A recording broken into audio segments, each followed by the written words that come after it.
Në fakt ditën e djeshme, edhe në raportim zyrtar të policisë të Tiranës, dhe rreth orës 10:30 një aksident me monopatin, ku më saktë përfshirë në këtë aksident 2 monopatina me 3 të mitur të moshës 9 deri në 11 vjeç, të cilët çarkullonin në kryqëzimin e ish hotel Dajti pranë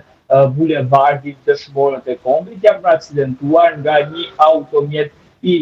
një kompanie fiks në kryqëzim në dalje të semaforit. Të paktën referuar edhe informacione në burime nga policia rrugore dhe gjithë dinamikës së ngjarjes vetë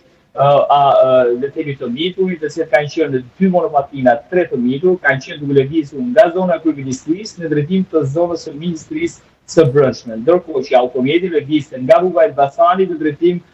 të zonës ish bllokut. Në dalje të këtij kryqëzimi, automjeti vetur aksidentoi 3 të miturit, ku të paktën edhe nga informacione në fakt Prudal Lusonila në lidhje me gjendjen e tyre shëndetësore, bëhet fjalë se njëri nga të miturët vijon të jetë në gjendje të rëndë, është në reanimacionin e traumës, ka hemorragji cerebrale, çka e bën edhe të vështirë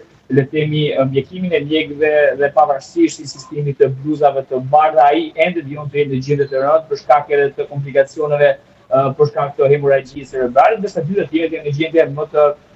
lehtësuar shëndetësore.